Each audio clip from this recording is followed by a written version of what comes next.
We're gonna get started in just a few minutes, maybe a minute, maybe a minute, maybe a minute. Just give a quick shout out to Brett, who I hadn't seen in a long time. Hey, Brett, hope all is well. I might be at the Grad Center tonight. There's an event going on there We're gonna get tonight. started in just a Great few seeing minutes, you. I was glad to maybe a see you minute, on the maybe a minute, maybe a minute. on what Caitlin sent around. Look, Yeah, I'm Brett, always at the Brett, who grad I center. hadn't Please seen in a stop by long whenever. time. Brett, I'm on the sixth All is floor. well. yeah, that's it. Grad Center It tonight, was my second home during my time at Picture the Homeless. an event going Things have on. Totally. changed a little bit there, but I was there recently. We had a little bit of a celebration for On what David Caitlin sent Hoffey's around. Yeah. 90th, so I was there that evening. And Cindy, I don't know if you know, Brett, the Grad Center gave me an honorary I doctorate. do. Congratulations. So So Cindy deserved. wrote that up. Whatever the president read out, Cindy, who knows me well, wrote that whole script out. Oh, So yeah, it that's was a wonderful. fantastic event. Yeah, I miss Picture of the Homeless. We need them back, really. We need, at least some form of that type of an organization. Sometimes it's hard to recreate what you've done in the past, but you know, another organization, if possible, even if we could bring it back, I'm all for that. Sometimes that's hard to recreate what you've done in the past, but to create something similar, if we have to go new, would also be a good idea. It's still much needed, right? Things are Yeah. probably worse than ever with respect to homelessness and housing in New York City.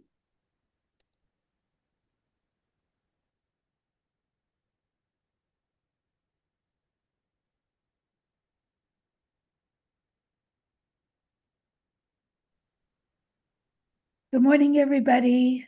It's wonderful to see you. Good morning, Caitlin. All right, we have a big agenda. Make sure you put your name and your affiliate right next to your name, if you would. So, good morning, everybody. My name is John Mudd. I'm the chair of this meeting. We have a terrific lineup. Thanks for everyone to be here. And I'm going to just pop up the agenda for a quick second. We'll just kind of give an outline of what's going on today. So we have Rob Robinson in the house. He's going to discuss his work on the international stage. Thank you for being here, Rob. And then we have Brett Stout and Trudy Rudnick. Trudy, I'm so sorry we haven't connected. I know we were trying. And thanks to Caitlin, you're here. Jay Walker and Margarita Aguilar. Did I say your names right? I hope I did. So we're going to talk police reform, community safety, hands-off New York activism. So policy, real quickly, policy meetings are, we haven't been meeting for policy. We haven't wrapped our minds around a policy to pursue except to save public housing. And you'll probably hear a little bit about that. Our council highlights, we've been on WBAI a few times. We have, you can review the YouTube Rob Robinson with great YouTube, great session with Richard Wolff. Viren Brambets did a nice YouTube too with us. And you can always go to our Addendum B to look at some of our other meetings and press and whatever. So we're going to go through some special introductions and updates really quickly. Okay, I think let's see, Alex, you have some updates, right? You have something you want to Yes, speak about? some fast announcements in date order, plus one important court date, which is sort of different, but I'll let someone else announce and explain that. But these are all this month, starting with this Saturday, December 6th, the 20th annual West Side Tenant Conference. Even though it's named West Side Tenant Conference, any tenant is welcome from anywhere. The keynote speech will be given by State Attorney General Letitia James, and there might even be a cameo appearance by Mayor-elect Zohran Mamdani. He was a key attraction in last year's conference. The event is from 10 to 3 with 6 workshops spread throughout 3 floors at Fordham Law School. So we'll have an official table there to hopefully raise funds and educate folks on the proposed demolition of Elliott Chelsea and Fulton houses. The info is going to be in the chat in like 30 seconds, but the second one is on December 10th, and that's a morning conference named The Affordability Crisis Facing New York's Older Adults. And it'll be from 8 a.m. to 10:45 in person as well as online.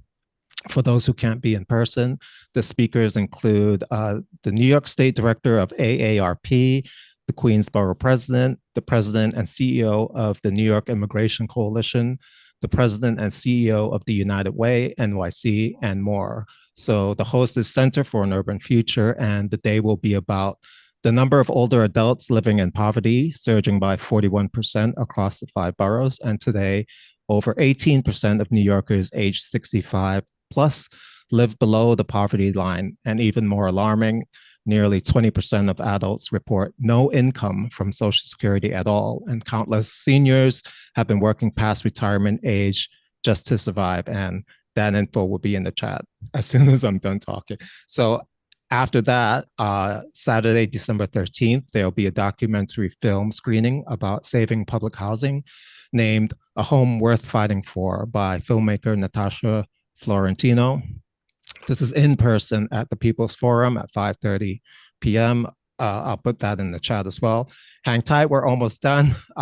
December 18th is the Homeless Persons Day of Observance Memorial.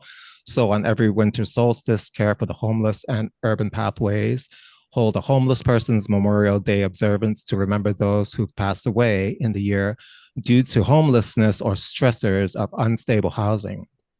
So the event includes a meal at 4:30 p.m., followed by music, the reading of names of people we've lost, a viewing of artwork, and more. So the meal begins at 4:30 and the program begins at 5:30. And the info will be in the chat again. And finally, this is the last one, I promise. On December 21st, MSCC is having a happy hour fundraiser graciously being hosted at the Purple Tongue restaurant. Thank you to Marnie. I should say happy hours, plural, since it's 3 hours, specifically 3 p.m. to 6 p.m. Address is 410 West 43rd Street. Hope to see lots of friends there, both new and old. And that really wraps up the event announcement. Importantly, there's a court date that'll soon smack us in the face 2 days from now, but I'll let someone else announce that. Everything else you can find in the chat. And really, that's it. Now on to the court date and whoever wants to announce that. Thanks all. Thanks, Alex. That was wonderful. And Caitlin, you want to speak about the court date that's coming up?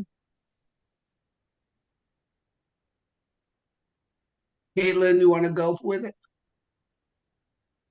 Len, you can say more since you're on the legal committee, but I put the flyer in the chat. We hope everybody will join us in this on Thursday morning. Do you want to say more details Sure. about the case, Len? There are two cases actually that are on for Thursday morning.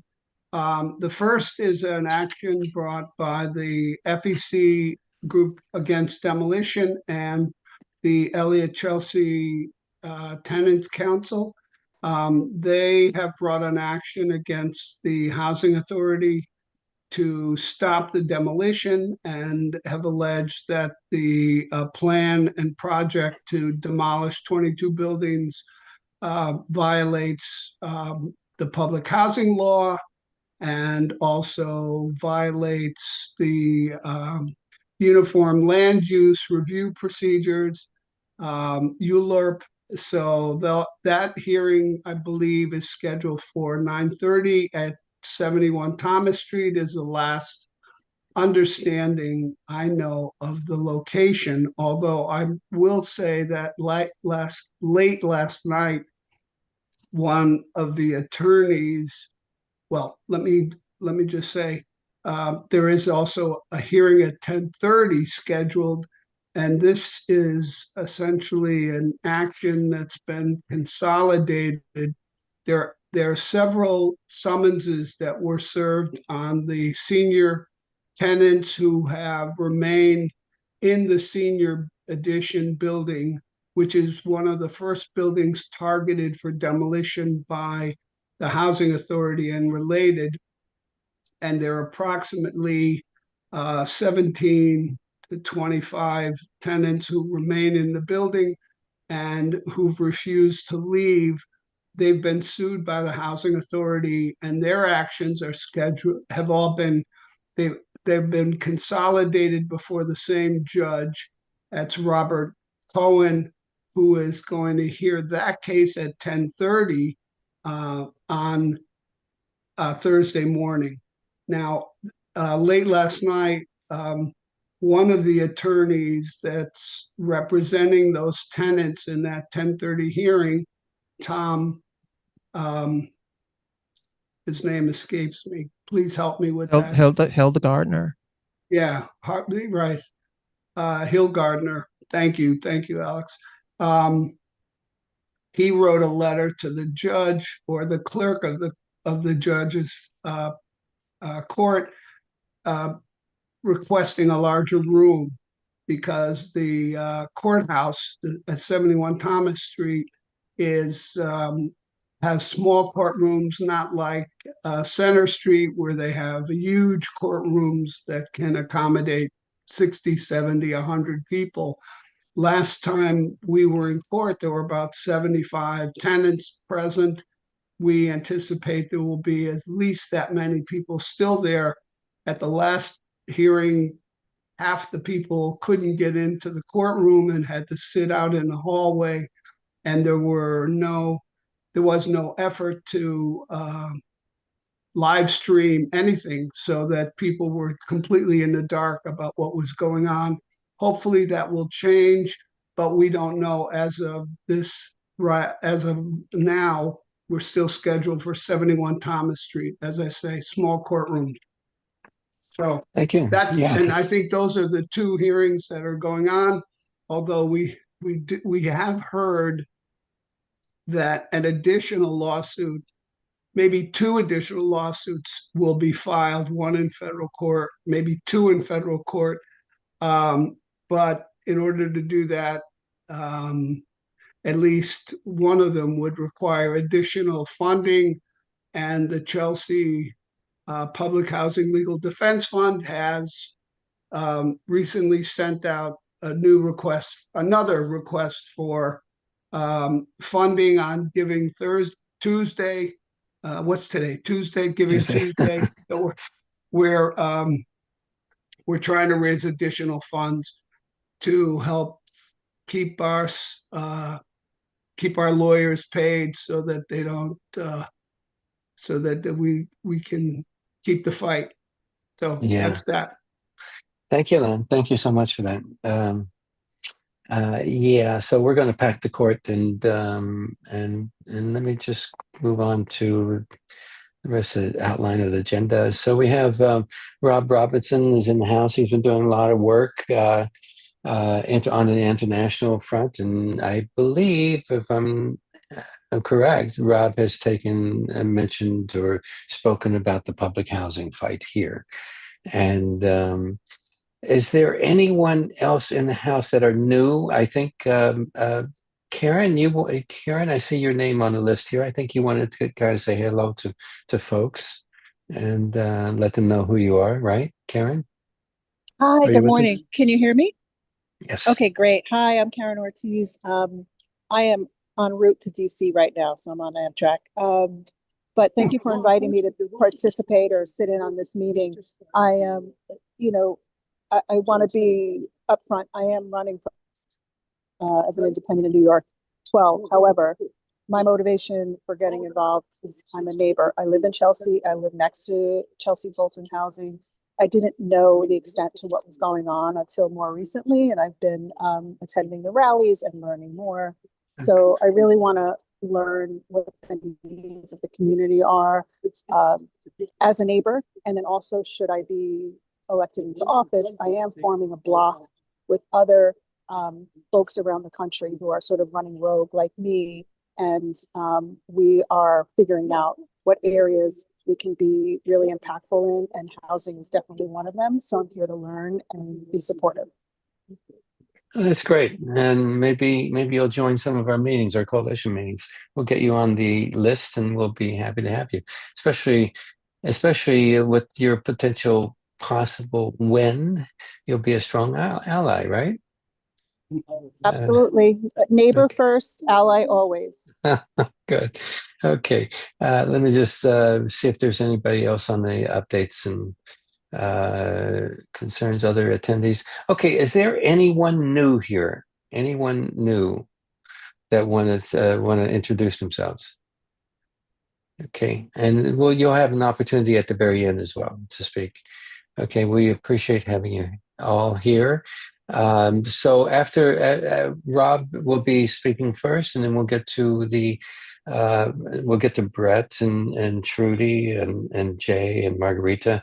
Glad to have you all, and I'll turn it over to Caitlin to quiz you and talk to you and have that conversation. Rob, really, thanks for being here. Rob has always been a good supporter of the Midtown South Council, and he's always got some interesting news to tell us. Rob, take it away. Thanks, John. Good morning, everybody, and thanks for being here today. My name is Rob Robinson, and for those who may not know, I'm formerly homeless. I spent 2.5 years on the streets of Miami and 10 months in a New York City homeless shelter. If you heard the interaction between myself and Brett Stout, I started organizing with a group called Picture the Homeless back in 2006, 2007. And my work has revolved around homelessness and housing, not only in New York, across the country, but around the world. But the week before Thanksgiving, I was in Miami, November 16th through the 21st, for a symposium on human rights. The University of Miami Law School has invited me several times to come down and speak on the issue. And as I just said, I was homeless in Miami, so it's a sense of pride for me to be able to go back there and say, okay, how you like me now? While I don't say that publicly, there's this internal feeling that you get from being able to go back to the place where you were homeless on the streets, but now the law school is asking you to work with their students, to give lectures and, participate in conferences. So it's very empowering. Another little boost that I'll give to everybody here, back in 2009, 2010, 2011, when I was doing the work of Take Back the Land, which was a group that originated in Miami, the University of Miami called us down because students were coming into the library and asking about Take Back the Land's work. So there's a Take Back the Land archive at the University of Miami. So I really flex my muscles when I go back to Miami saying, again, how you like me now? The work I'm involved in is featured at this school. I'm constantly called down by the law school. But to get back to the point, so there was the Symposium on Human Rights, and there was also a parallel Inter-American Commission on Human Rights set of hearings. The Inter-American Commission on Human Rights is separate from the United Nations. It involves all of the states of the Americas, and it was organized by the Organization of American States. So the events at the law school were organized by Carrie Bettinger Lopez, a professor of law and director of the Human Rights Clinic there. She's a faculty chair of the Human Rights Program. I've known Carrie almost 20 years since I've been doing this work. And then the acting co-director is Tamar Azer, who I know very well. She attended my honorary doctorate ceremony in New York back in the summer. So Tamara and I are very close. I knew her before she worked at the University of Miami. She worked for Open Society Foundation and brought me into an international conversation on poverty, and we've been connected ever since. So I was also fascinated by some of the people that were invited there. Eric Tars from the National Homeless Law Center in DC, Sarah Paoletti, who's a University of Penn Law School professor, and Jamil Dakwar, from the ACLU. He directs the National Human Rights Program. These were 3 individuals that accompanied me to Geneva in 2010 for the United States' first appearance before the Universal Periodic Review, which is a peer review by all the members of the United Nations. And I was brought down there to basically educate the different countries on homelessness in the US and how it's playing out. So it was great to be in a room with people who had mentored me in this work and to come back and we're all reporting. I will say this though, when you talk about human rights, folks, it's sort of a what I like to refer to as a closed circle. And one of the challenges I always give to my mentors is how do we open up the circle? Because, and I'll just frame this way, as I lecture at law schools, I find our current constitution somewhat flawed, right? Our current constitution in the United States is 250 years old. It starts out with the line, "We the people." I constantly ask as I give lectures, who were those people? Because people that looked like me were considered 3/5 of a man. We didn't count, women didn't count. So who were those people? And then I love to compare it to modern constitutions. Let's take Brazil, written post-dictatorship, 1986, that says land has to serve a social purpose or a social function, housing people or feeding people. What a novel idea, huh? So it was great for me to have one of my comrades from the movement of people affected by dams in Brazil to come and report. His name is Guilherme Campinas. He was there. The mayor of Miami, who I met in New York a few years ago at a high-level meeting in New York, Diane Levine Cava was there. And so we had some very powerful people. We discussed a variety of issues, including housing, homelessness, the effect of big sporting events. This is something we don't think about on communities in the Americas. So I'll give an example. We had the Olympics in 1984 in Los Angeles that basically wiped out public housing. We had the Olympics in Atlanta in 1996, basically wiped out public housing, right? We in Rio in 2016, the Olympics were there, and they were trying to get rid of a big favela called Rosina, of which many of those members reached out to us in the United States for support around those issues. So questions arose around the effects of big sporting events coming to the U.S. and coming around the world. And we know that Los Angeles is going to again host the Olympics. So what are we going to go through this time? What were the lessons learned that we can use to push back on the system? So through the conference, again, there were 19 hearings that ran parallel to the symposium with the Inter-American Commission on Human Rights, and several highlights from the event. Again, having my comrade from Brazil speak on housing, homelessness, and environmental justice as with the effects of hydroelectric dams in Brazil. Redline, which is an art collective that works on homelessness out of Chicago, that really members who were formerly homeless did an art display on the 7 principles of a right to housing, what affordability looks like, what security of a tenure looks like, what culture looks like, etc. Another big pull away was a young lady by the name of Brisa D'Angelo. She was a young woman she faced incestual sexual violence as a youth in Bolivia, and she couldn't get the officials in Bolivia to listen to her. She couldn't get the police, the judges, the judiciary. She tried every angle she could, going all the way to the Bolivian High Court, and she couldn't get an ear to listen to her. She finally brought her case to the Inter-American Commission, and it is now moving forward through that line. But it was very powerful to hear her share her personal story of what she went through and how she fought. Brisa is now a lawyer and a psychotherapist, right? She overcame all of those injustices to land on her feet and be a powerful voice around the world. I think, and I'll end with these two. On Thursday of that week, we had a hearing on housing with the Inter-American Commission, and we had reports from Miami, Los Angeles, and New York City around encampments and the way people or street homeless are being handled. And we had some powerful responses from the commission and a promise to write to both our local, federal, and national government, local, state, and national governments around the issue. But Friday was very special. Friday, the Commission of Economic, Social, and Cultural Rights and Environmental Rights, Javier Palomo Lantes, met with us separately, met with myself as an organizer from New York, and met with David Perry, who's an organizer in Miami, to hear directly from us about the issues of how homelessness is being treated, the remedies. He was surprised at the amount of money that goes into homelessness versus housing in New York City. And he is looking forward to coming to New York City to have a conversation around these issues. The problem with people of this stature is normally, and we have to figure this out, this is going to be a workaround. when they want to come on a visit, an official visit has to go through the State Department. We already know that this government is not going to sign off on them.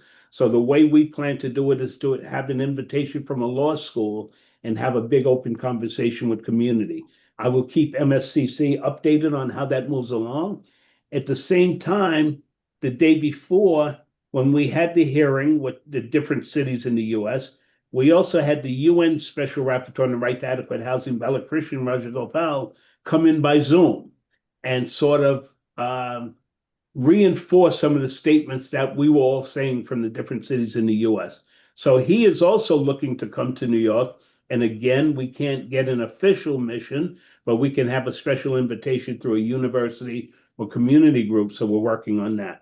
I'll end this by saying at 2:00 this afternoon, I'm on a conference call with the UN Special Rapporteur, who is committed to coming to New York to help us push the Mamdani campaign to really thinking differently about how they handle housing and homelessness.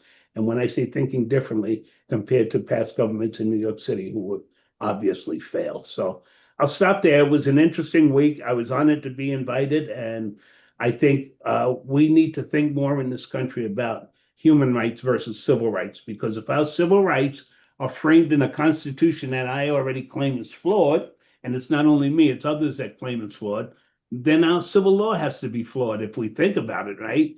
And I'll contextualize it two quick ways before I end.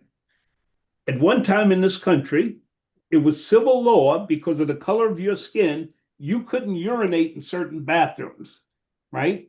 You have to urinate as a human being. You have to relieve yourself. 2014, I got called to Detroit and Flint because water was being shut off on people who couldn't pay for water if they were 2 months in arrears, or they stood to lose water in their house. And if you had children, you stood to lose your children, right? So this is problematic when the Nestle's Corporation can go to the Detroit River and fill up as many bottles as they want and sell them to you for $1. So I think when we think about civil law versus human rights law, I sort of lean in the direction of human rights law, something for us all to think about. Thank you for giving me the floor, and hopefully we can bring these two rapporteurs to New York and have a good conversation. And if that happens, and I'm pretty sure it will happen, we just can't tell you when, we will let MSCC know and we'll distribute the information to invite many of you on this call. Thank you. Thank you. Thank you so much, Rob, for telling us about all of this. We really appreciate it. I know we were to get you a one-pager on what's going on with public housing, and we were kind of slow at that, and we apologize. Were you able to have any kind of discussion around public housing? We did have a big discussion when we had the Friday meeting with Javier. And I just want to say, I saw in the chat Roberta, who also sent me an email. Roberta, I'm involved. These folks on this call know how to reach out to me. I just want to preface with this, folks. I don't live in public housing, so I can't be front and center about it. But I can work any magic behind the scenes that my capacity allows me to work. So I've had people like Layla and Luana in my class. I teach at the new school, so they've spoken about the issues. So my students are educated on the issues. One of the students is looking to do a thesis project on what's happening with public housing as a result of what they learned from Fulton Chelsea. So Roberta, just so for your own knowledge, I was about to respond to your email this morning and I saw you in the chat. So I am somewhat involved in behind the scenes, and everybody on this call knows how to reach me. So thank you. Yeah. Thank you. Len has a question for you. Len? Rob, thanks for that really excellent report, and thank you for your continued work on this question. I really have a question of how to bring the question of the homeless industrial complex, which is something that has been a sinkhole for public funds for many, many years. How do we bring that to the attention of the new mayor? How do we take advantage of this housing transition team that seems to be seeded not only with housing advocates that really see the problems as you see the problems, but also I think see the problem as a supply side kind of Reaganomics issue and advocate for the city of yes and advocate for something which would essentially work to the disadvantage of public housing by, the demolition project envisions the creation of 3,500 more housing units, and the mayor-elect may be finding himself in support of that, and we need to disabuse him of that notion. And so the question is, how do we proceed to begin to get the mayor-elect's attention? I mean, maybe that's let me start with the end and back into some of the other issues. So one of the reasons why I brought up the UN Special Rapporteur Balakrishnan Rajagopal, I put out there that I'm meeting with him and myself in the National Homeless Law Center this afternoon at 2:00. He is very well aware of what's going on, the amounts of money that we spend in New York City to support the shelter industrial complex. I explained to Javier, the rapporteur from the Inter-American Commission, at our Friday meeting, the actual budget of some of these city agencies that supported. His mouth dropped open. So I think they're both very interested. Balakrishnan wrote a letter to our federal government once he heard about the proposed budget cuts and the negative effect it was going to have on people. But here's the kicker with Balakrishnan. He is the UN Special Rapporteur on the right to adequate housing within the UN system. He's known Mamdani's father for 20 years. So he came to us and said, Rob, how can I support you guys? I've known this guy, and this was before the election. I've known this guy's father for 20 years. I think he should have people like yourself and others involved in his transition and making changes in New York. So he sends an email off to the father. The father connects him with a person inside of the office who's, sort of organizing things. We get back a canned email. I was copied in the email. We get back a canned email. It's election time, yada, yada, whatever, that normal. So Balakrishnan says, okay, let's step back. Now he's elected. Let's put our foot on the gas, Rob. So that's what this afternoon is all about. Figuring out a process to really infiltrate his administration in a way that makes sense. And I think Balakrishnan really wants to raise the idea of human rights. We have a city commission on human rights, and I've shared with this group in the past when I asked a bunch of city commissioners, et cetera, and even Mayor Adams, I asked him what was the purpose of that commission, and I got blank stares. So now it's time to put a little bit of pressure on them, right? We have a city commission on human rights. What is its function? I would think to hold the city accountable to certain things, particularly housing and the way people are treated with respect to housing and homelessness. So I think we have some work cut out for us. But these initial meetings, if we can get Javier here from the Inter-American Commission on Human Rights and we get Balakrishnan in here, I think we start a conversation. And our goal is to be effective in the first 100 days. Those are the important times. So right away, we want to push in and really, see if we can have a serious effect on it. And by bringing these two individuals to New York to have a conversation, I think that's going to open the door to a different type of conversation. right. Thank you so much. Luana has her hand up. Luana? Thank you, Rob. I got cut off for a minute, but I want to thank you for everything and the work you're doing.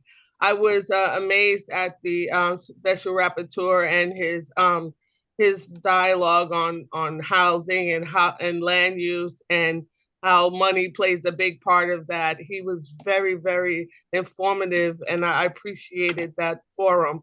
The other forum, which held Christine Quinn and Lisa Bouvier Hayek, that's another thing. When we're talking about the criminalization of the homeless and we're talking about NYCHA issues, they're criminalizing these residents, So, I've talked about that, but I appreciate all the work that you're doing. I just want to say you are in some big halls, and coming from where you're coming from is an example of what can be done when a person really puts their foot to the ground. So thank you so much for all the work that you do.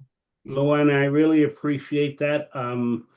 I committed myself. I worked in IT before I went homeless.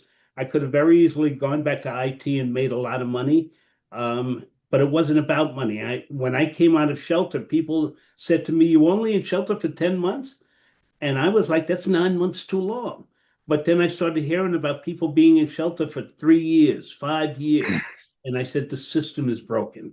And I need to dedicate myself at least and try to raise the voices of others who have gone through the system to see if we can make real effective change. So, which is another reason why I still share my story 20 years later, right? Because I learned from Brisa, the young lady who suffered incestual sexual violence. You have to be open. You can't curl up in a corner, right? And, folks in power love data. Storytelling is data. If you get similar stories, boy, you got enough data to say there's a problem here and we need to address this problem. So thank you for your comments, Luana. I really appreciate it. And Absolutely. appreciated having you share with my students. They got a lot out of it. So thank you. Thank you. Nice. Thank you, Luana. Alex has a question. I think we're Yeah, really quickly. Well, Rob, thank you so much, because what you just said reminded me of what you told me when we had a one-on-one. I think a lot of people know here in 2007, I was homeless. But as far as your meeting today, best wishes. You don't have to, reveal your agenda, but I was wondering, maybe not today, but down the road, you can bring to the mayor-elect's attention the concept of housing first and supportive housing, because not all supportive housing subscribes to housing first. Would you comment on that? Yeah, absolutely, Alex. So prior to going to Miami, the very first week in November, I spent a week in Lisbon, Portugal, at the invitation of a group called Crusher, which is using the housing first model with over 90% success rate. We've crushed that model here in the US, saying it's ineffective. We have a model here, or we have thinking in this country that says, I got to fix you first, Alex, before I give you any housing, right? Which is wrong. We have proof around the world that housing first works. Finland has basically gotten to functional zero with respect to homelessness. Wake up, America. But when money infiltrates problems, I get a lot of pushback from people saying, well, Rob, you benefited from the shelter system. Why are you so against it? I did benefit. I was inside for 10 months. I understand how it was constructed. Now it's time to deconstruct it, right? So I learned a lot from that experience, but I know a shelter is not a home. A home comes with a lot of other things that aren't in a shelter, and we need to think differently. And so that's the path that I'm on. Alex, housing first works. We have proof that it works. We just need America to wake up, and that's part of the job and the work that I'm doing right now. Yeah, I look back and I said, we've been talking about the housing first back 10 years or more, maybe even and it's amazing that it's such a struggle, and it's because of the developers having such a hold on this city, and the criminal activity is deep. The collusion. We can see that with the public housing, and that's why Midtown South is involved with so heavily with the public housing folks to save it, because I believe it's the front of the battle, the places where we need to stop what's going on, the destruction of housing and the building of unaffordable housing. So I appreciate. John, we demonized something that was considered a true social safety net for Americans when it was created. So why are we demonizing it now, right? Why can't it be the true social safety net now, right? Because the government wants to wipe its hands of the housing business and hand it over to the market? No, so it's a strong fight that we have to have, and I think some of us are ready to continue battling. It's going to be a battle. But, I think we're prepared to do the battle. But we also, one of the things, and quickly coming away from the symposium in New Orleans, was a young woman. She was a high school student who was on the panel around the big sporting events. And she made the point that y'all have to bring us into the mix, right? We understand that this is not right. So one thing I've always tell my students is, Luana and I aren't going to solve this problem probably while we're alive, but if we've done our job, we've created a set of tools for you guys to pick up the job, to pick up where we left off and finish the job. And having that student's voice, a young high school student who's aware of these social issues, come out and speak up and say, give us some space, I thought was huge. So, but anyway, I go on and on. I don't want to take up too much time. Thank you. That's a wonderful point to end on, because yeah, we need to kind of help set the stage and forward our work on. And thank you, Rob, so much. And we're a little behind, but Rob is always worth it. This discussion was definitely worth it. Thank you again. And we appreciate you here. So, like I said, Midtown South is pretty involved with the public housing fight, because it's all of our fights. We have Len, Alex, and Caitlin here with us, and Luana, who's very much into it. And we built some coalitions, some committees, and we're going to continue to fight this really hard. Caitlin, I'm going to ask you to step in here. We've got some really fine guests, and that Caitlin knows, and I'm going to let her take over from here. Caitlin, are you here with me? Yeah, hi. Hi. There you are. Amazing, Rob. Thank you. And thanks everybody. I'm happy to introduce the guests that are following. And I was thinking about, and Rob, I think I have this right, but Rob has a statement that gentrification equals displacement equals homelessness equals criminalization. Is that the right? Yeah. And Yeah. Midtown South has that printed on our t-shirt. But I think the connection between policing, gentrification, surveillance, the militarization of our cities, ICE agents kidnapping, folks, and the housing crisis is clear. And in our discussion today, we will be challenging how this spectacle of criminalization to create a state of emergency, when we know those who are in crisis are those who are on the streets, undocumented, exploited labor that's framed as illegality as part of the criminalization and subject to violence and kidnapping, and how we can recenter our conversation around community and public safety, and thinking about all the work that communities are doing right now with under that idea of like, we keep us safe. So we're going to start with my colleague, Brett Stout, who is the co-author of We Deserve to Be Safe. As a way of kind of setting the stage, Brett has been doing work around policing for actually decades now, because I think we're that old.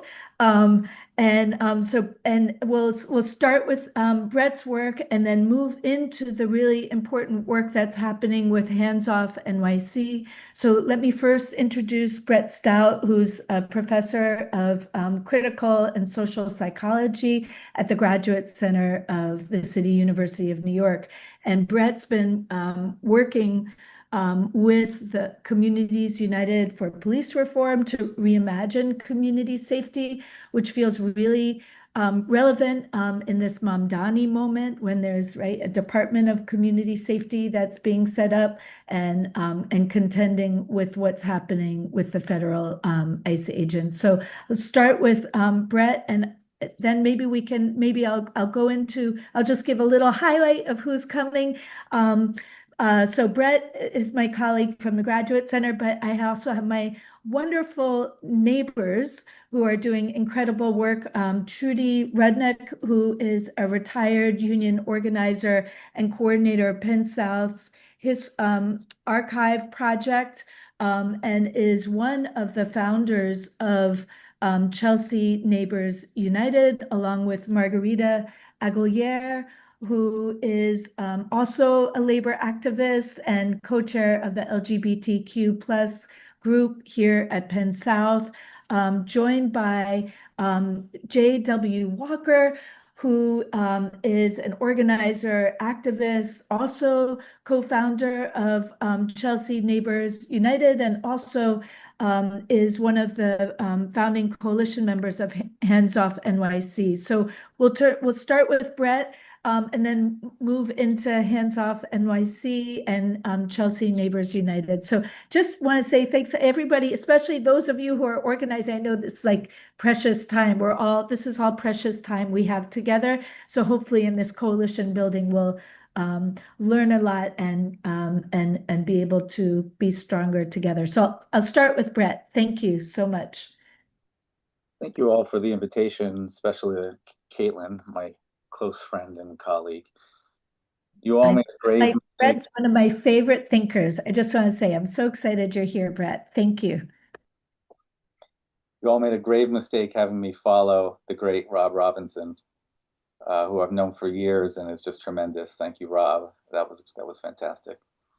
So I am going to be talking about a pretty robust multi-methods study that we finished, one report last year and another just a few weeks ago.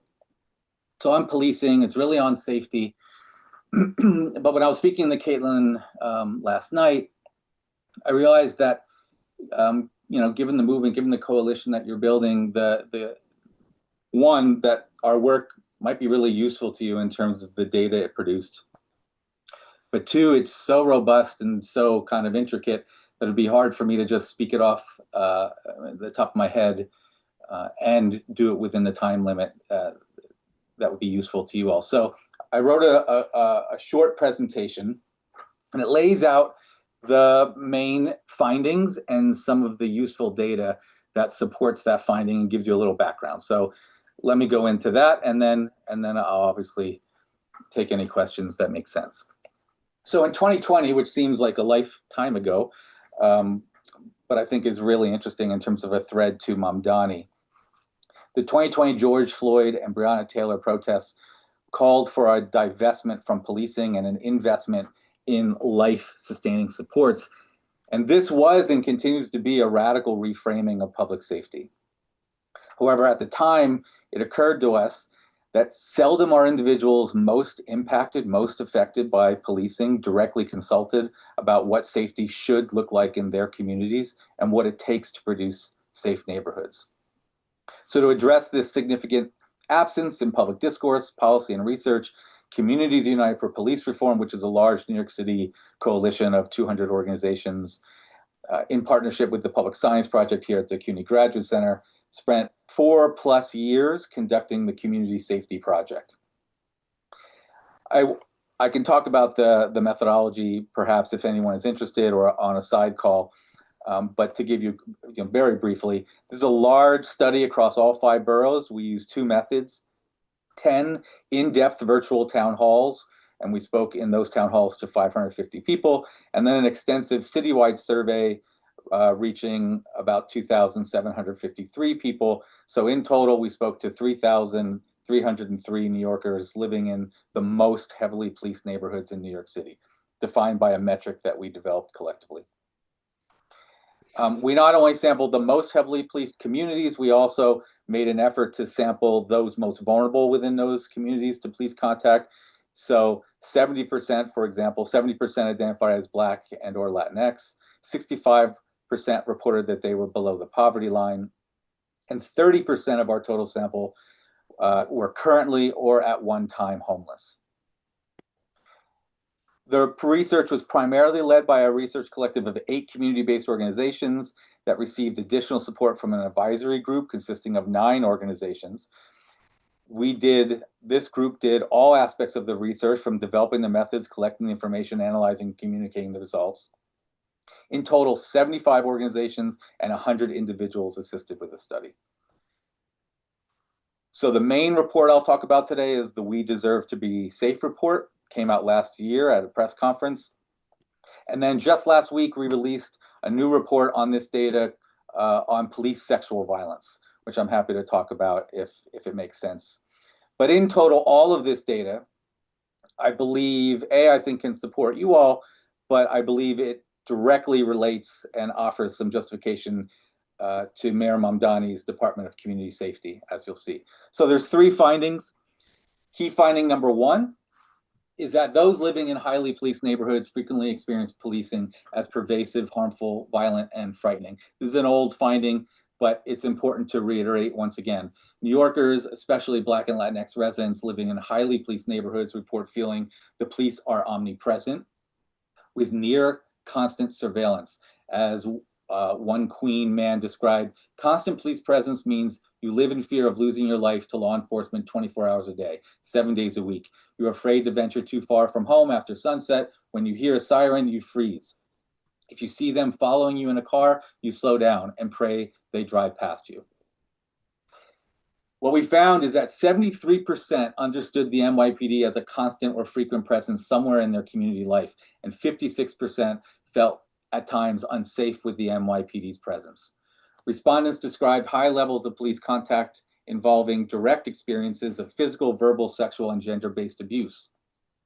73% of our sample had direct contact with the NYPD in their life, and 54% reported experiencing unwanted police contact in their life.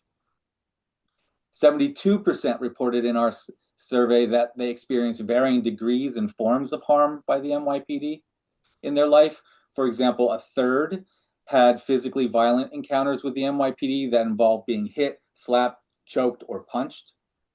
19% reported that the NYPD used bigoted, sexist, or racist language towards them, and 9% experienced sexual violence by the NYPD, such as sexual assault or being touched in a way that felt sexually inappropriate or uncomfortable. Many also reported they witnessed these abuses in their neighborhood or knew friends, family, and neighbors who experienced abuses. Many also described an ongoing sense of insecurity and fear of the NYPD. So that's the key finding number one. It's not surprising, I think, but it's important to frame. Key finding number two, our whole work was designed to recenter or decenter policing and center safety. So key finding number two was those living in heavily policed neighborhoods frequently describe a vision of community safety rooted in restoration and investment rather than enforcement and punishment. The Community Safety Project sought to interrogate community members' thoughts, feelings, and ideas about all the ways to make neighborhoods safer. Our study found that many people in highly policed communities prioritize non-police community safety solutions over policing. When participants were asked to write in a blank space the things they believe are needed to produce safe, healthy, and thriving communities, 62% of the responses did not include police, prisons, or the legal system at all. However, half of the responses did include non-policing community investments, such as economic security, schools, housing, and healthcare. Furthermore, when participants were asked to distribute $100 across 16 items to communicate their specific priorities for producing safe, healthy, and thriving communities, 62% did not include the police, 69% did not include the justice system in their top 5 priorities. In fact, 45% gave the police and 51% gave the justice system $0, suggesting no priority at all. And 56% mostly or completely agreed with the argument that policing are too large in size, scope, and power. At the very top, by the way, was things like housing, education, and food. When participants were given a list of non-police options and asked which they believe does more to reduce violence in their neighborhood, 71% thought at least one, and 60% thought more than one of the non-police options did a better job than the NYPD at reducing violence. Second most common response was that the non-police option was at least equivalent to policing. Rather than simply decrease funding, the NYPD, without other viable options, community members expressed a desire to divest resources from policing and invest them in a range of health, human, and social services, programs, and resources to meet community safety and health needs. As this town hall attendee described, food and housing security for all, excellent public schools, free and accessible mental and physical health services, free and accessible childcare, accessible and efficient public transit. I believe that if all of these existed, policing would not need to exist, or it would barely need to exist. 55% mostly or completely agreed for the need to change government budget priorities to fund non-policing services and resources that can help create safety and prevent violence by addressing the root causes of poverty and inequality. 52% believed it would generally make them safer if the NYPD was reduced, and that money moved to community-based institutions, services, and programs. And across 4 questions that ask participants to identify their top priorities for a safer, healthier, and thriving community, we found 100% agreement in the need for housing first, healthcare, jobs, public schools, and food. We also found consistent agreement across 2 or 3 questions in the need for youth programs, community-based organizations, mental health care, better infrastructure, and community-led safety strategies. At no time across the 4 questions did policing and the legal system emerge as a top half priority for producing safe, healthy, and thriving neighborhoods.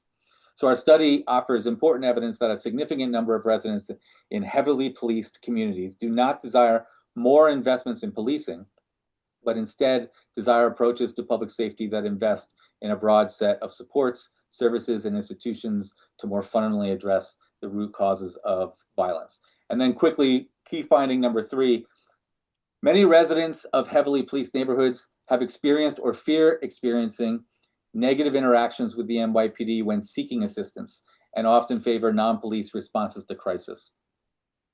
Participants in the Community Safety Project often reported they sought the police for help during emergencies, only to find them unresponsive.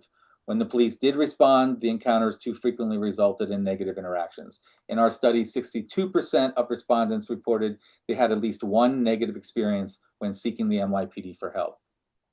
For example, of those respondents who sought the police to investigate intimate partner violence, over half reported at least one troubling experience with the NYPD within the context of their case. Similarly, 62% of those who sought the police to investigate sexual assault reported at least one troubling interaction with the NYPD. Over a third of the participants reported that they were in a serious situation where they could have contacted the NYPD, but decided to handle it without involving the police. They described a range of successful strategies and community members who assisted in resolving these issues. For example, this young Brooklyn woman, when my friend got shot, we went to his mom's house instead, so she can get the bullet out just because he was scared the NYPD was going to think he was the shooter and kill him.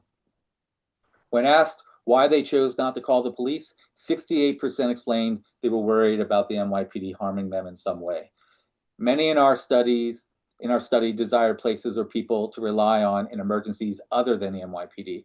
Over half indicated a strong desire for another place to turn in times of need other than the NYPD. And 85% wanted alternatives to some degree.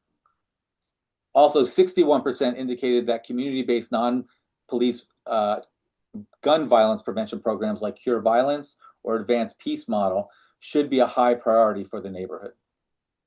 This preference for non-police options was further emphasized in response to mental health crisis. The majority of respondents believe that the NYPD should not be first responders in mental health calls, citing that their presence generally exasperates the situation. Over half agreed that with the statement, the NYPD should be removed from mental health calls because they generally make the situation worse. And 77% reported they would not want the NYPD as first responders at all if they or someone they loved was having a serious mental health issue that required 911. And of those in our study who experienced a mental health crisis where 911 was called on their behalf, over half desired options other than involving the NYPD in their particular mental health situation. Instead, respondents desired assistance from individuals or agencies considered more qualified or to provide support, such as medics and trained crisis counselors. So I know those are a lot of numbers, but I wanted to make sure I got them accurately in case any of them were useful to you. Thank you for inviting me. And the report and the other police sexual violence report are online. We have a website should you be interested. Thank you. Thank you so much, Brent. Oh, John, you're going to say something. And Len. You're muted, John.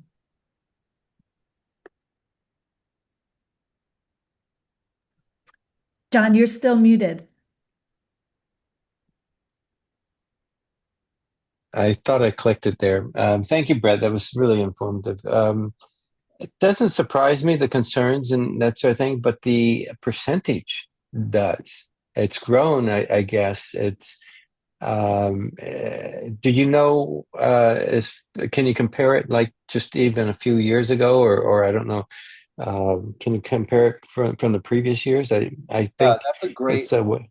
question, I think, and it's one that I think we're kind of struggling with because, or we really wrestled with. Yeah, there's a couple of things going on. I've conducted a number of studies like this in New York City over the last 10 years. And there seems to be sort of a critical consciousness. There's a different vocabulary publicly, at least in New York City, I think across the country, around policing and policing issues.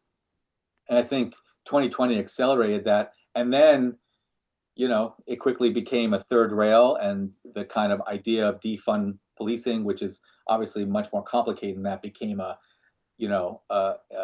sort of a considered a third rail problematic issue for the Democrats. But there does seem to be an increased interest in kind of a radical reframing of community safety around divesting, at least in part, from police, often not totally. I wouldn't say that largely our sample involved a sort of a radical divestment, we need no police, but a divestment and an investment. In fact, when we ask questions that only ask about divestment and not the investment part, people will much more pro-police. It's the two combined. And I think there's a good reason for that, which is, I think a lot of people often don't have faith in their government that if you take a resource away, you'll get a resource back. But also, if you break this sample down by age, while there's a lot of older folks who very much are invested, it's definitely more of a reformist attitude as you get older in our sample, which is not to say, it could mean two things. One, it could just mean as you grow up, you developmentally kind of change your perspective. You learn more about life and you feel more invested in the police. Or it could mean a generational shift. And my sense with the little data I have over time and in conversations is that I think there might be a generational shift happening, but also you can't count out the kind of over time as you grow older, you change your attitudes. Perhaps a marketing shift too. Perhaps a marketing, stronger. yeah. Sorry, can I intervene Mhm. for a moment? I want to, so first I want to just, I see Len has his hand up, and I know Len has a question and a point, but some of our presenters who are coming next have to leave. And so I didn't want to cut off the conversation, but I wonder if we might be able to kind of like segue into our next presentation. Maybe Len, you can ask your question, and then that can be kind of like part of the frame. I also want to just say, like, Brett's work, has been working with Communities United for Police Reform for, before 2010, during Stop and Frisk, has been really instrumental. All these organizers, it's a coalition, and this is so challenging, is to build coalitions. And that's also what Hands Off NYC is about building coalitions and thinking about that relationship also between research and organizing, right? That's so that part of changing this conversation to even center community safety, abolition, has been so central to that work over the last more than 15 years. And that Brett's work has been involved. Len, I know you have a question, and I really also want to shift over before Trudy has to leave, and Margarita and Jay to be able to share their work as well, and so we can keep on continuing. Len, do you want to ask your question as a way of? Don't have a question, but I have a comment, and that is that historically, there is an ideological component to this, which I think is important to mention. So I am just going to mention two books that I think you probably know about. You know that Alex Vitale is on he's an author who's done quite a bit of work. There are two books, one by Mike German that talks about policing white supremacy, and the other book is called Copaganda by Alec Karakatsanis.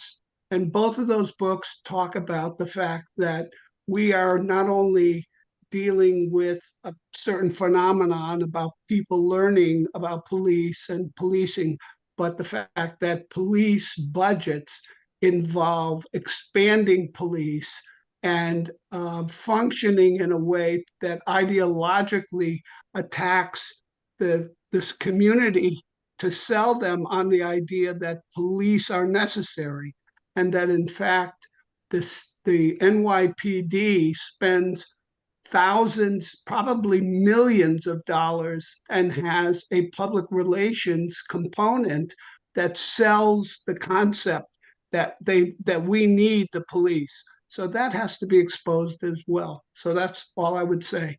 And Just to respond, at one point we were in for this report, we were looking into how much they spend on PR because they have something like 60 people on their staff. yeah, it's awful. And I'll just add one last thing, and I'm sorry. You know, almost 50 years ago, I wrote a piece of legislation for the National Alliance Against Racist and Political Repression that talked about the need for community policing. And it has been enacted in Chicago through a major push from the community. So this struggle has legs, and it's been around for many, many years, going back to slave days when, in fact, police were used as slave catchers. Thank you. Thank you, Len. Brett, thank you for your work and thanks for that presentation. So, so important. And I want to just not cut off the conversation. Maybe we can continue the conversation after Trudy and Margarita and Jay get to share. And I think there's so many connections. So just to really think about the spectacle of policing, budget, funding, right? The infrastructure for militarization of cities that we're fighting against and the ways communities are fighting back. I think Trudy and Margarita and Jay might need sharing permissions, John. And thank you, Trudy. Margarita, Jay, I'll turn it over to you for talking about Hands Off NYC and also Chelsea Neighbors United, a local chapter, and thinking about what we can do about this. And thank you so much, Brett. Okay, thanks, Caitlin. We're gonna we have the three of us, we're gonna just do a short presentation because we also would love to get your feedback and ideas and all that. So Jay is gonna, and thank you for, I have a dentist appointment, which I'd rather skip, but I really have to run out at like 5 to 10. I mean, 5, yeah, 5, whatever, 5 to 11. Anyway, Jay, do you want to open up? You're muted. I don't hear. We can't hear you. I don't know why we can't hear you, Jay, because it doesn't look like you're muted. But we still can't hear you.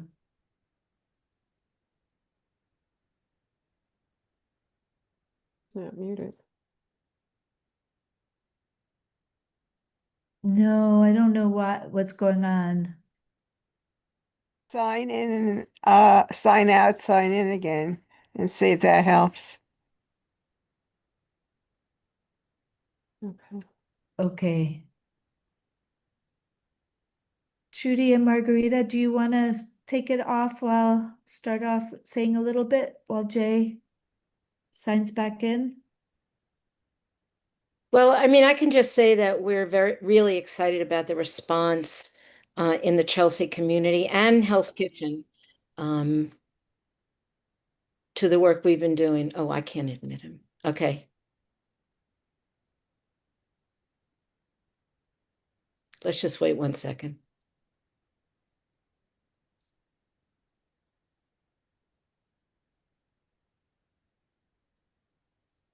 No. Yeah, Jace, he chimed in, and I admitted him, but Yeah. he's not showing up in the sidebar. I see him Yeah. and his picture. Jay, you might have to go into your audio settings on mute. I mean, on Zoom. No. And Confirm. Okay, so Jay has co-hosting, but yeah, Okay, he's I will- unmuted. I guess we can proceed unless. Yes, please. Okay. I'll just, I'll start with, and Jay, if you end up being able to talk, you just chime in. So the Hands Off Coalition really started to get together, I would say about a year ago, where organizations that had done the No Kings marches, as well as other groups, got together and saw the kind of the writing on the wall. This included people know 50501 and Indivisible, unions like the CWA. People can hear me, right? Yeah. Yes. Mhm. Unions like CWA and 1199 and of course, the New York Immigration Coalition and Make the Road have been meeting really for a year, or 8 or 10 months, to develop a plan to fight back against the Trump administration and the kind of the handwriting on the wall that they were going to send in troops to New York City and increase the the raids on immigrant workers. So it took, honestly, and I think you all can probably relate to this, it took like 6 months, I think, for them to really get together and be able to develop principles that everybody could agree on how to fight ICE. And all of that can be found on the Hands Off New York City website, which I think Margarita's going to put in the chat. Mhm. So one of the key things that they thought in looking at what was happening in cities across the country was to have form neighborhood groups in every single neighborhood, because I'm sure people here followed Charlotte, where the neighborhoods really came together and kicked ICE out, basically didn't let them do the work that they were supposed to do. They, of course, did arrest over 300 people there, but they also had a much longer plan to stay there. But they had to leave and go maybe to another city, which is probably what they're doing.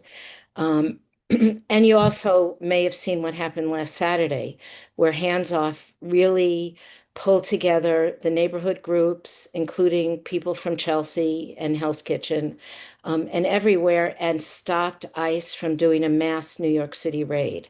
There were vans, tons of vans, I think people said 15 or 20 vans in the garages that were ready to pull out and go to all the different neighborhoods. And because of the different rapid response teams that Hands Off pulled together from the neighborhood groups, enough people showed up to stop that from happening. And they really stopped what would have been the first horrific citywide New York City raid. So we can expect that that's going to happen. And they're going to continue to do that. So we formed during this time, once they were up and running, Chelsea Neighbors United. Margarita will talk a little bit about what we've done as the group, but the thing about our group is that I don't know if perfect storm is the right way to say it. That sounds negative, but having the Penn South community here that's been organized and organizing since we started in 1962 by the ILGWU, and leaders from Penn South, having members from Rise and Resist who also live here or are in the Chelsea area that were on the ground floor, and that's where Jay came in.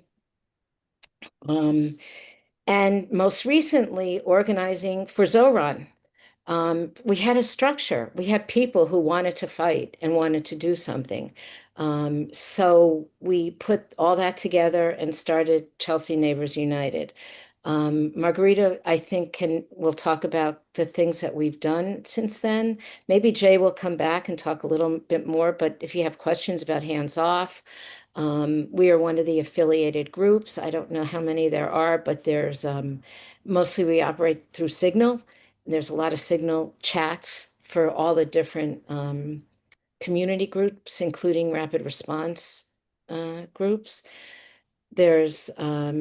They had our first training, the first Hands Off training in Manhattan happened 2 weeks ago, where 800 people participated. It was a Manhattan-wide one.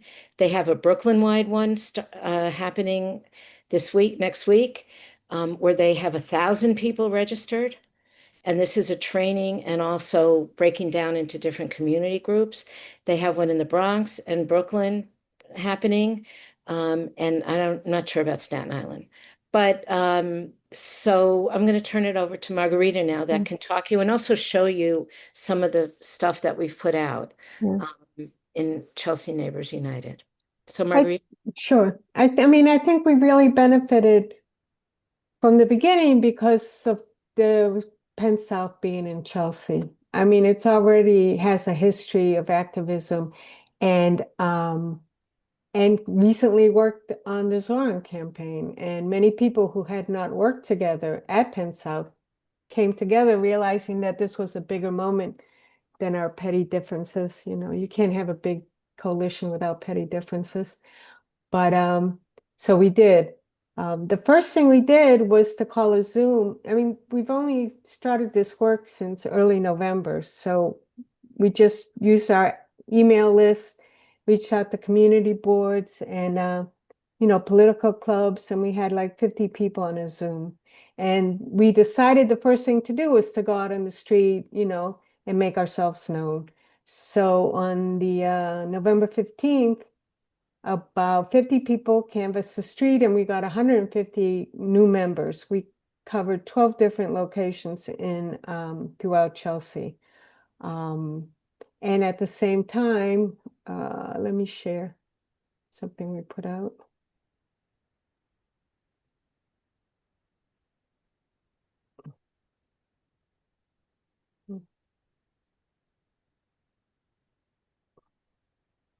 Is Margarita a Hi. co-host? Yeah, I Oh. just don't see the article. Hold on one second.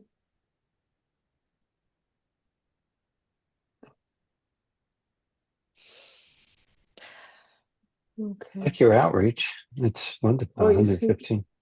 Yeah. Wait, Let me close this and see if I can get it back on. I am not a sharing expert. it should be down at the bottom or the side, wherever you have it. If you put your cursor there. There you go. There you go. You see that?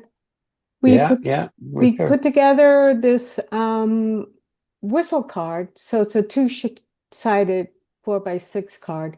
And a lot of the work is done, a lot of the work is giving people whistles and teaching them how to use the whistle when ICE might be around.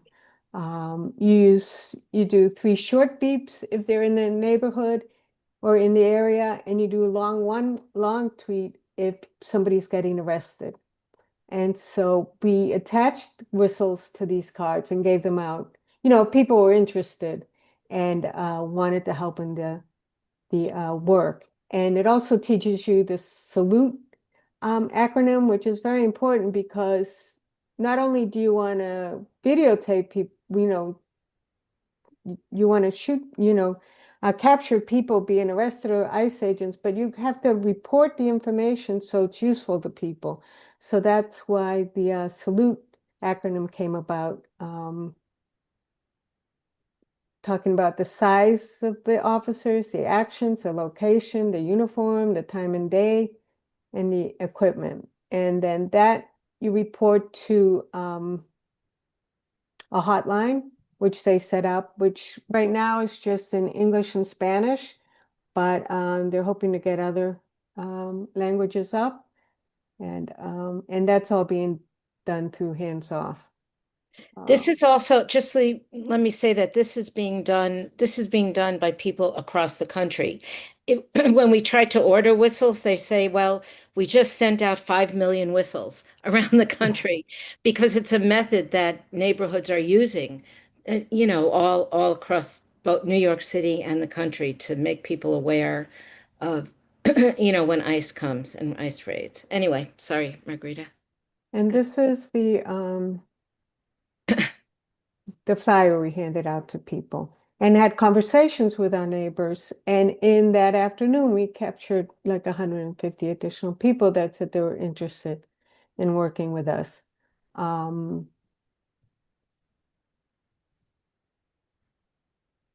next step we took that people are beginning to do is business canvassing. On the 22nd, a group of, I don't know how many people, Trudy, about 70. 70 people went around to different businesses in the neighborhood and talked to them about how to protect their workers. We gave them, it's very important if you want to protect your workers to create a private area at your location, because then ICE cannot go into that area without a judicial warning and warrant. And also teaching, explaining to the business owners the difference between a judicial warrant and other warrants, that it has to be signed by a judge. And so people were very receptive to receiving this information. We did that afternoon, but this is, of course, Chelsea's a big area, like every area is a big area. So we had to continue this work. It's going to take a lot of people on the ground and going to new places and keeping up with businesses we have met with already. We have Indivisible, well, some Indivisible group got all this printing done for us, so that was good. And they have it in, I think, Mandarin, Spanish, and English. Do you have anything else to say about the business canvassing, Trudy? No, I'm just saying that when the first one we did included Chelsea and Hell's Kitchen, but now there is a neighborhood group in Hell's Kitchen. And if people want that information, just, I don't have it offhand, but or maybe somebody else here does. But so that's kind of what's happening and also I think when Margarita went to the training that they did on the 22nd, there were more people there from other locations, and I think other neighborhood groups started from there. Yeah, the east side from us began their own, like, Flatiron area. So these groups are building, by the day. I know that there's interest from Staten Island. I don't know how far they've gotten, but they're, every borough has people that are interested. And so the next thing that Hands Off is asking people to do some work around the weekend of the, I think, 12th, 13th, and 14th. So on the 13th, we're going to be out again on the street. And we decided to do a mass meeting on the 15th where we can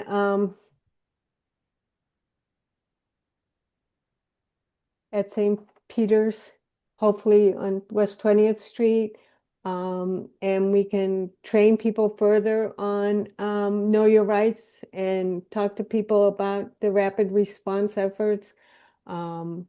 And build up that list, because we all need to be aware of what's happening and communicating with each other and getting the word out. I don't know if people have any questions at this point. Yeah. This is great. Yeah, there's so much to do, and there's so many people who just want to do something because they see what's happening. And it sort of gives a way for people to participate. And what's the expression you use, Margarita? Building the plane while it's in the air. Yeah, building the plane while it's in the air. So, while we have 400 people on a mailing list, we're trying to get people more kind of involved in smaller committees and all this, but it's a process. It's taking time. It's not easy. There's not that, there's a lot of people with a lot of skills in Chelsea that we have to tap into. But anyway. This is amazing work. Thank you so much, Trudy and Margarita. It's just incredible to see the kind of, like, on the ground, the way you've kind of coalition built and come together so quickly to get people out on the streets and connecting with businesses and other communities and the citywide movement and countrywide. And just, I think, just seeing the response of how people just, as you said, want to do something and finding a way to kind of engage people who are differently positioned to be able to participate in this fight. Like, that's literally feels like this fight on the ground is so important. Thank you for sharing. I see that John and Alex have their hands up and would love to connect back to also the work with Brett's doing around community safety, around this idea of how we keep ourselves safe. It's such a powerful example of that work. John and Alex? Sure. Thanks for that presentation. I'm glad to see it very pointed. When it first came out, the rally, I was there in the rallies, but this is very pointed work, and I appreciate that. And I'm always looking for things to, steal or ideas, whatever. And you mentioned a few things. Signal. Why did you choose Signal as a mode of communication? Is that what you're doing through a text chat, mainly as far as communication, and how regular? Go ahead. Yeah.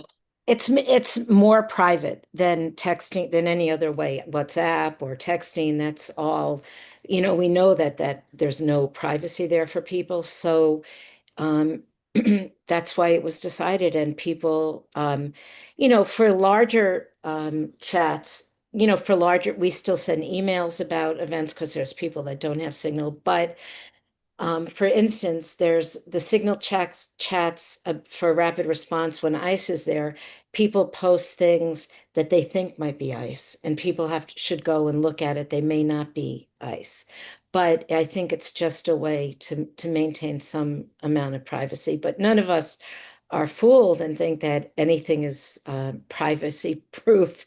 But Yeah. it is a safer way to communicate. And people use different, act names, and they change their avatars and, things like that. But It is a learning curve, though. Many of our members, like me, are trying to figure out Signal as we're moving along.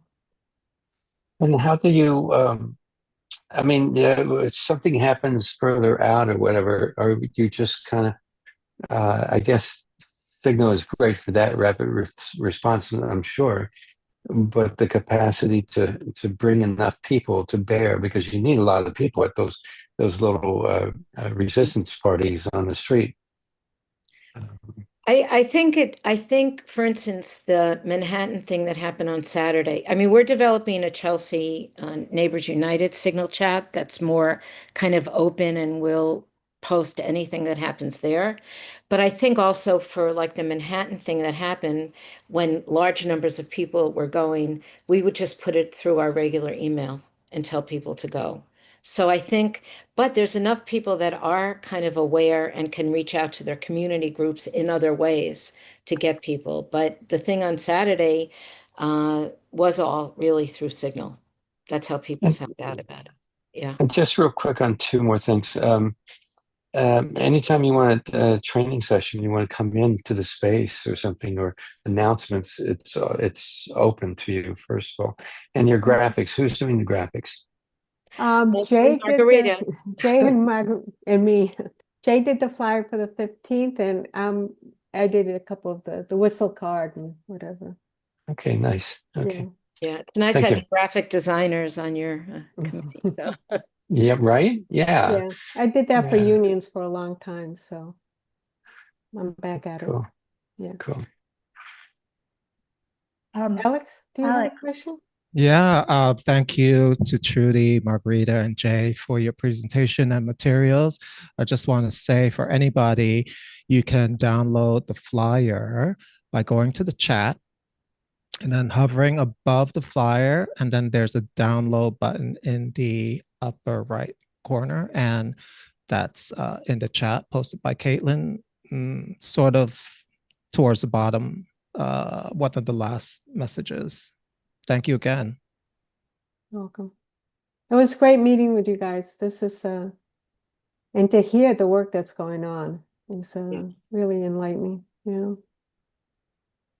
Thank you. I think Luana, and followed by Rob. Hi, thank you, Caitlin. Thank you, Margarita. Thank you, Trudy. Yeah, Margarita is a great flyer maker. She used to make flyers for me all the time. Thank you, Margarita. I appreciate, I've heard you speak before, and I want to thank you for all the work that you're doing. This is really just a comment. This meeting is really it's a collective of the issues that we're facing in this country right now, right? And the administration and the tone of the administration.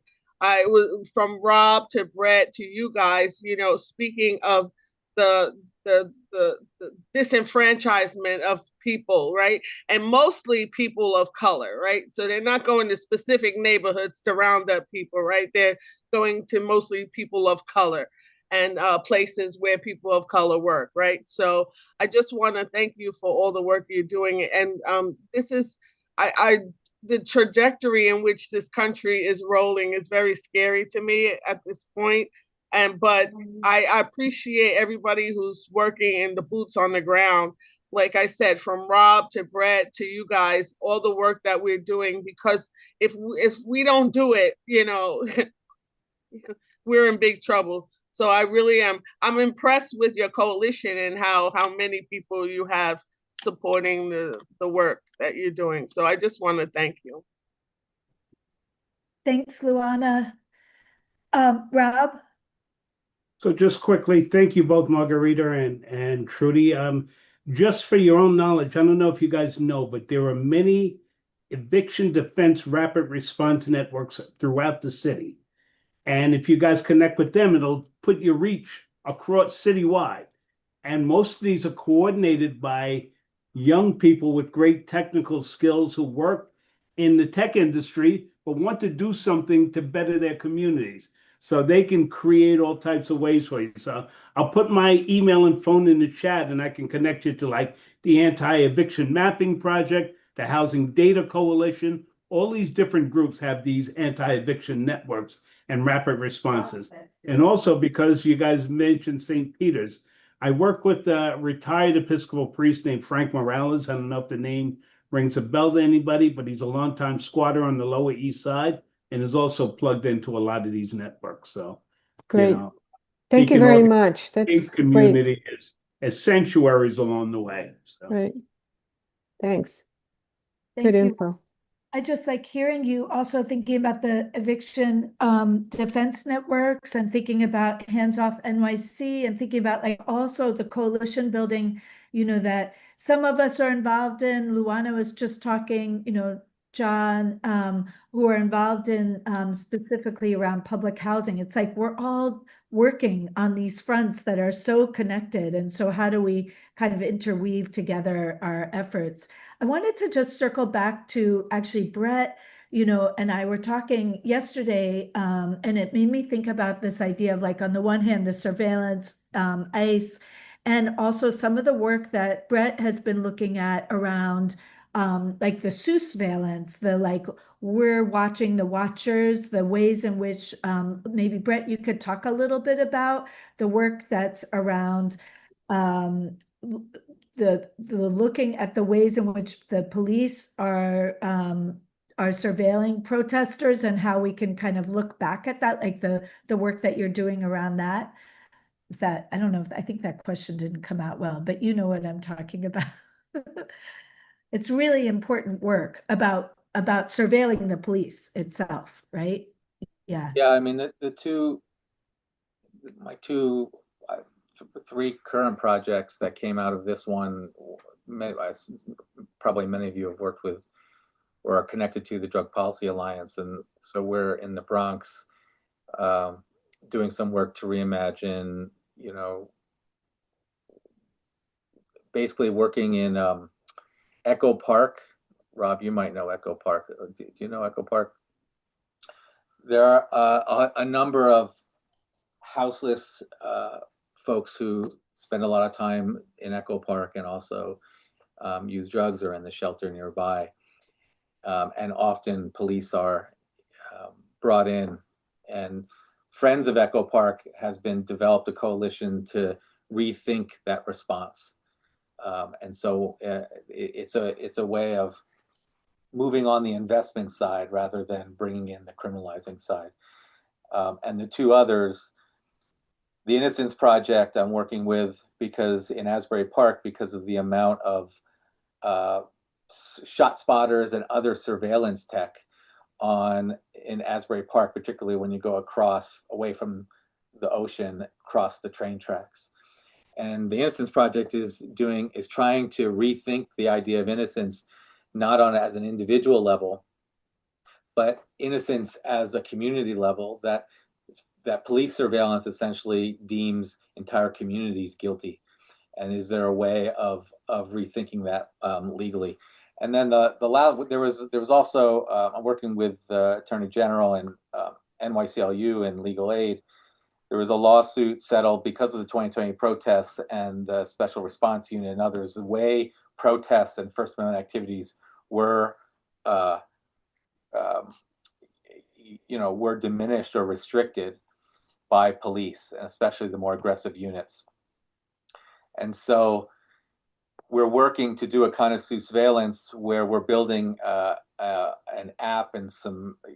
Basically, there are a couple components to this that are emerging, but NYCLU and other organizations have protest monitors, and they have about 250, and we're training them to use an app that allows them to examine the new tiers that now the police need to abide by. Whether they do or not, we'll see. That's the point. But to evaluate these new tiers in terms of First Amendment activity, and it's using a kind of surveillance to film or take photographs and then fill out forms that we can examine in real time, and hopefully hold them accountable and support the lawyers in holding them accountable along with the Inspector General. So those are the three projects that came out of this that are all kind of related to this idea of either investing away from the divestment or divesting from police, investing in other solutions, and then particularly towards surveillance and how we can counter that surveillance that we know now with ICE and probably National Guard and military proper, we're going to have to really deal with, as you all were just discussing. Thank you so much, Brett. And I think that last study with the Attorney General is super important for the Hands Off NYC work, right? Because that idea of surveillance as opposed to surveillance, like thinking about how the community, right, is actually documenting the perspectives of policing, right? That some of you have been involved in ICE Watch or Police Watch, right? So it's that idea of how do you document that, collect data, and also document the infractions, like the strategic response group that was involved this weekend, policing NYPD, right? We're Sanctuary City, that was working, right, in cahoots with ICE, right? That was part of the problem. So how do we start to document that and use that? So that's where, the work you're doing feels so important, and connected to the work of Hands Off NYC. So just thinking about that social infrastructure that we have for both documentation and community organizing to keep ourselves safe. Thank you so much. I see Miriam, you have your hand up. Yeah, can you hear me? Yeah. Yeah, totally. I just felt that I wanted to share something that happened to me right in Chelsea. I was getting obscene phone calls at 4 a.m. My husband was away. I didn't know who to call.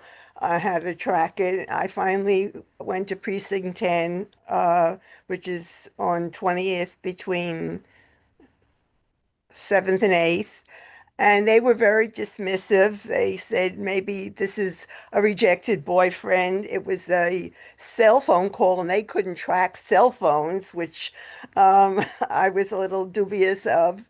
And just put me off. I was becoming increasingly frightened because I was alone. I didn't know if the person knew where I worked.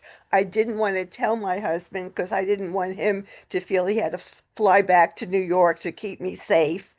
And I took my phone off the hook at night, and I was afraid, that this person would know where I lived. In the end, this person was also bothering somebody in another precinct who was a lawyer, and the other precinct caught him on his cell phone, and we found out who he was, and we took action.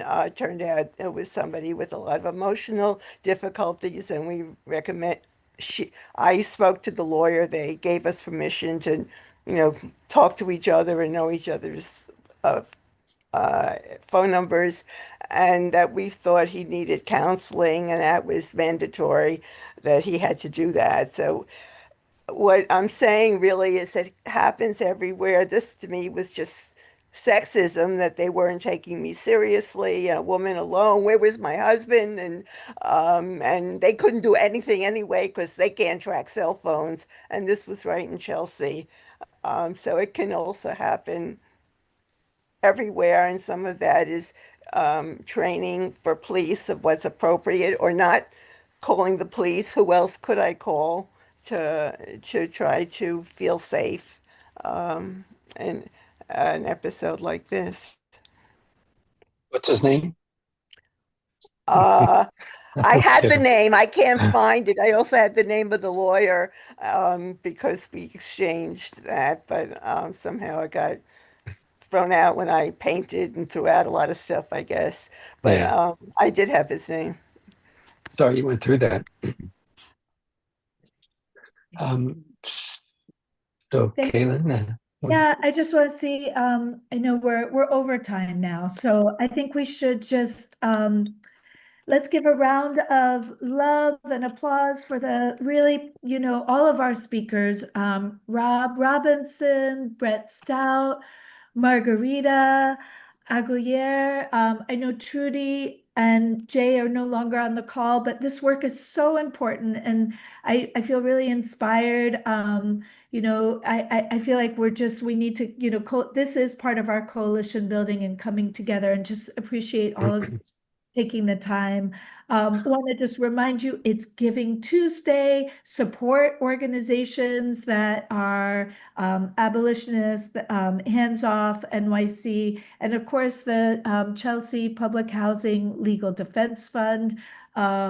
Please come support us at the court on Thursday at 9:30. There's also the West Side Tenants Association Conference on Saturday. There's the Hands Off NYC is doing trainings in Brooklyn this weekend. There's the event that Margarita put into the chat. And I think Alex did a really beautiful kind of summary of events that are coming up. So thank you for putting that in again, Alex. Thanks, everybody. Stay And warm. Rob is Thank afternoon. you. just maybe for next month or even before then, we can all get together and figure out how we can combine our resources, like communication resources. And it sounds like we've got some widespread communication organizations, happening in different areas. Maybe we can figure out how to combine our efforts and our communication and help each other grow. And maybe Caitlin, you can kind of we can use the space next month if you like, continue this conversation. Let's keep at it, everybody. There's Can more. we get a copy of, we could find, Brett, we could find that report online, right? Yeah, Yes. if you type in "We deserve to be safe." Thank you very much for all your hard work. Thank you all. Thanks, Yeah, thank everybody. Be well, be safe, take care. Thank you. Thank you. Have a great Thank day, you, John. everyone. Have a Great. good conference, Rob. Yeah. This Bye. Good luck, afternoon. Rob. Bye. Good luck, Rob. Yeah, thank you. Bye, everybody. John, can you stay on for 1 Sure. minute? Okay, Mhm. thank you. I'm going to stop all the recordings. All right. Stop recording.